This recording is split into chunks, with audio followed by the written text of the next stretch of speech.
네, 이어지는 시간은 허반석의 작전 리포트 시간입니다. 증권가에 쏟아지고 있는 리포트들, 과연 어떤 리포트가 진짜 리포트일지 분석해드리는 시간이죠. IR 분석의 신 허반석 전문위원과 함께합니다. 안녕하십니까?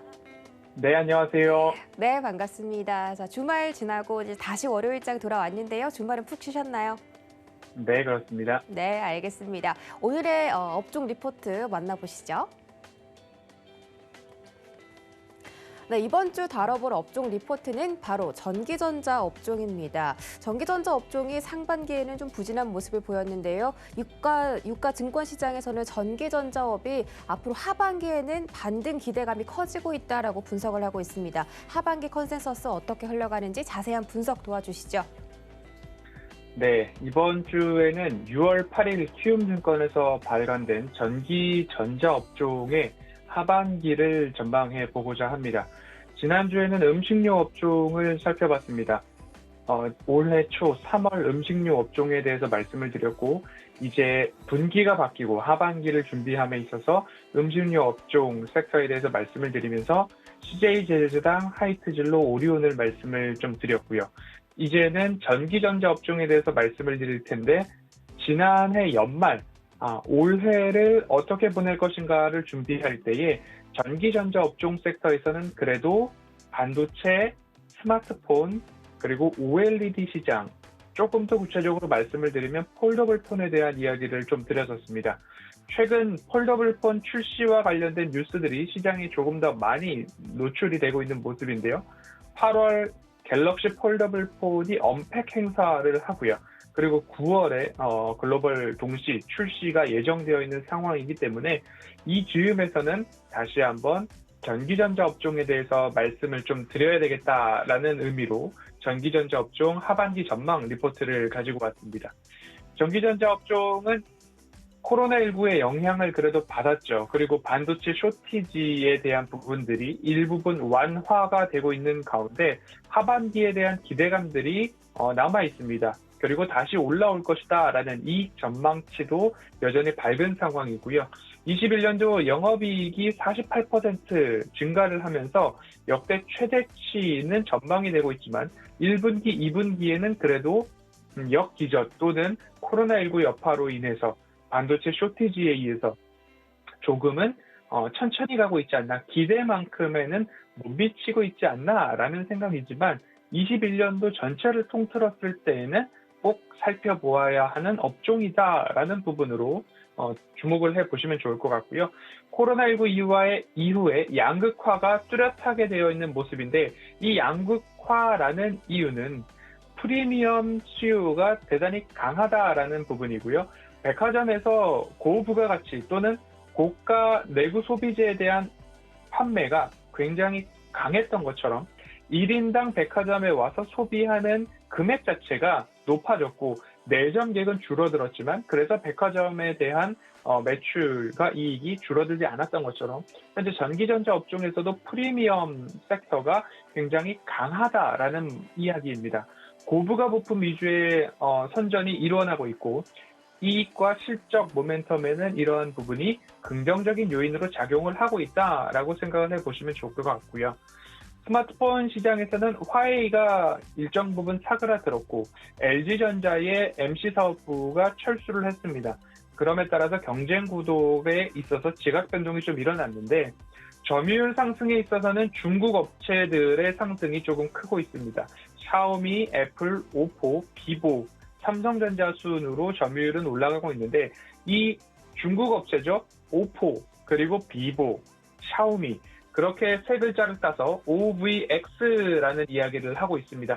이 OVX 간의 경쟁이 좀 심화되고 있고 그러면 중국 내에 중저가 보급형 스마트폰의 수요와 비중이 점점 늘어날 수 있다. 그러면 그 업체들과 관련된 서플라이 체인에서의 수혜도 예상을 해볼 수 있겠다라는 이야기를 기억해 보시면 좋을 것 같고요. 5G에 대한 부분들, 한미 정상회담 이후에 통신 그리고 통신 장비 업종에 대해서도 말씀을 드렸는데 이 5G 대중화 단계 점점 증가를 하고 있고 21년도 5G의 침투율은 38%를 말씀을 드리고 있습니다. 이미 국내 시장에서도 트래픽 소비량은 4G LTE에 80% 육박을 하고 있지만 그 인프라 장비 면에 있어서의 기지국 침투율은 20-30% 내외의 수준이기 때문에 앞으로의 이런 트래픽을 정상 속도로 소화를 하려면 장비에 대한 보급은 일어날 수밖에 없는 기정사실이다. 그 때를 기다리고 있다라는 말씀을 드리고 싶고요. 미국에 있어서도 인프라, 추가 부양책에 대한 법안, 상하원의 합의가 이루어지고 시행이 된다면 이 부분에 있어서도 결국 수혜를 잇게 되는 쪽이다라고 보시면 좋을 것 같습니다. 폴더블 폰 같은 경우에는 어마어마한 성장성을 보여주고 있는데 21년도 718만 대가 전망되고 있고요. 이 폴더블 폰은 반복해서 말씀을 드리지만 제조사, 메이커에서 폴더블 폰의 대중화의 방향을 이미 결정해 놓았기 때문에 시장의 방향성은 결정이 되었고 소비자들은 이제 그 방향성에 따라서 소비를 하게 되는 그런 구조가 형성이 될 텐데 지난 19년도, 20년도까지는 폴더블 폰의 기술력의 안정화 시기를 거치고 있었다면 이제는 폴더블 폰의 대중화를 이루기 위한 21년도가 바로 원년이 될 것이다 라는 기대감들이 좀 있습니다. 그에 따라서 삼성전자도 판매 가격을 좀 인하하고 있고 조금 겹치는 부분이죠. 액정의 크기에 있어서는 노트의 출시를 미루거나 잠정적으로 폴더블 폰이 대중화에 성공하게 되면 노트가 일부 사그라질 수도 있겠다, 단종의 길을 밟을 수도 있겠다라는 전망이 조금 나오고 있습니다. 그렇기 때문에 반복해서 방송에서도 말씀을 드렸던 이야기죠. 휴대폰의 배터리를 교체를 하던 시기가 있었는데 지금은 방수와 방진 기능 때문에 배터리가 내장되어 있고 뒷 커버를 열 수 없는 휴대폰들이 모두 다 그런 휴대폰을 쓰고 있는 것처럼 앞으로 메이커, 제조사에서 폴더블 폰의 대중화를 향해서 방향을 결정했기 때문에 우리도 그러한 방향성에 따라서 소비를 하게 되지 않을까라는 생각을 해본다면 폴더블 폰과 관련된 시장 여전히 좋아질 수 있다라는 말씀을 드리겠습니다. 전기차에 대한 부분들을 말씀을 안 드릴 수 없을 것 같습니다. 공포에 살 수 있는 섹터라고 2차 전지 섹터를 말씀을 드렸고요.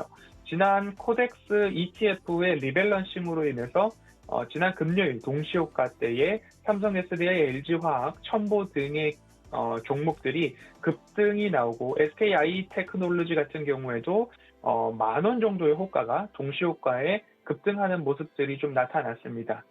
이런 부분에서 강한 모습들을 좀 나타냈고 그리고 액티브 ETF의 비율, 보유 비중에 따라서 앞으로 더 비중이 확대될 기업들에 대한 관심도도 높아질 것 같습니다. 21년도 전기차 침투율 같은 경우에 그리고 앞으로 확장성에 대해서 전년 대비 60% 이상 증가할 것이라는 전망이 나오고 있고 국내 배터리 3사의 시장 점유율 여전히 증가하고 있지만 캐펙스 투자에 대한 부분들을 반영한다 하더라도 24년도 경에는 배터리가 부족할 수 있다라는 이야기들이 시장에 팽배하게 나와 있습니다.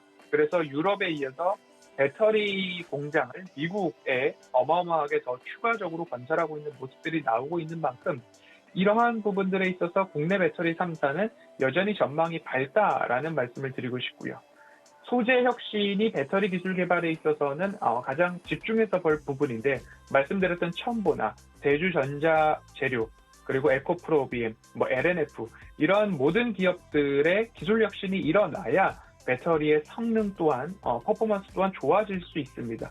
에너지 밀도 향상, 고속 충전에 대한 부분, 추운 날씨에 얼마만큼의 성능을 낼 것인가. 하지만 배터리 원가는 줄어들어야 되고 부품 횟수를 축소함으로 인해서 미래 배터리, 전고체 배터리까지 나아가는 기술력들 우리나라 기업들이 선도하고 있다라는 이야기. 그리고 배터리 3사 중에서 흑자에 대한 이익 구조가 얼마만큼 탄탄한가도 함께 살펴보신다면 공포에 살 수 있는 섹터다라는 이야기 한 번 더 반복해서 드리도록 하겠습니다.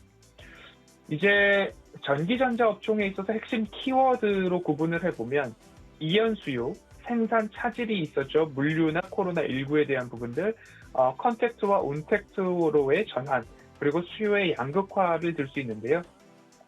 이연 수요는 코로나19로 인해서 시장이 이제는 언택트에서 컨택트로 바뀌고 있기 때문에 언택트 기반의 수요는 점차 둔화되고 음식료 업종에서도 동일한 주제로 이야기를 말씀을 드렸습니다.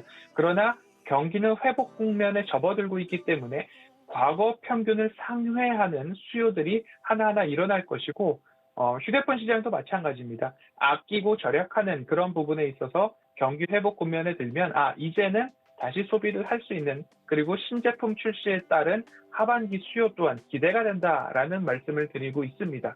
그리고 한 가지 더 양극화에 대한 말씀을 드리면 결국엔 프리미엄 고부가 제품들의 선호도는 여전히 높아지고 있고요. 스마트폰 시장도 그렇고요. TV도 그렇고요. 가전에 있어서도 굉장히 고부가 가치, 프리미엄 사양, 그리고 고사양 대형화가 점진적으로 시장에 있어서는 점유율을 높여가고 있다라는 모습이 중요 포인트로 살펴보시면 좋겠습니다. 생산 차질에 있어서는 반도체 쇼티지 문제가 굉장히 강했는데요. 미국의 텍사스 한파, 일본의 지진과 화재, 대만의 코로나 재확산 및 물 부족 이런 이야기들이 전 세계 시장에 있어서는 조금 생산 차질을 불러일으켰던 그런 흐름들이었습니다. 5G에 대한 이야기는 여전히 시장에서의 침투율 높아지고 있고 마찬가지로 우리가 앞으로 시기는 조금 가늠할 수 없겠지만 당연히 받아들여야 할 시기, 시대, 그리고 기술력 5G다라는 말씀 다시 반복해서 드리고 싶습니다. 이제 전기전자 업종에 대해서 일주일 동안 살펴볼 텐데요. 어떤 기업들이 접근이 가능하거나 기술력이 유망하거나 이런 말씀들을 좀 집중해서 드릴 거고요. 양호한 실적 기반의 종목을 꼭 살펴보셔야 된다. 기준은 실적이다라는 이야기와 그리고 해자, 산업에 있어서 진입장벽이 높은 기업들 위주로 또 보셔야 될 것 같고요. 시장의 확대에 따른 이익 증가 기업들을 보셔야 되죠. 폴더블 폰이 넘쳐나고 있는데 노트는 단종이 될지도 모르는데 그 노트에 특화된 기업들을 붙잡고 있으면 조금 더 어려울 수도 있다라는 이야기. 반도체 부품 회사들의 경쟁이 치열해지고 있기 때문에 그 안에서도 살아낼 수 있는 기업들을 보셔야 되는데요. 리포트에서는 투자 유망 최선호 종목으로는 LG전자, 그리고 삼성전기, LG이노텍 등을 들고 있습니다. 적자 사업부 청산에 따라서 이익성이 증가할 LG전자, 그리고 양호한 실적 대비 MLCC 우려에 대해서 저평가가 나오고 있지 않나 하는 삼성전기, 그리고 신형 아이폰 출시 효과가 전망되고 있고 메타버스 시장에서 TOF 3D 센싱 모듈 기술을 갖고 있는 LG이노텍 등을 오늘 리포트에서는 최선호주로 꼽고 있습니다. 일주일 동안 어떤 기업들을 조금 꼽아서 여러분들과 함께 더 집중적으로 살펴볼지 기대해 주시고 저는 내일 아침 8시 10분, 15분 사이에 다시 찾아뵙도록 하겠습니다.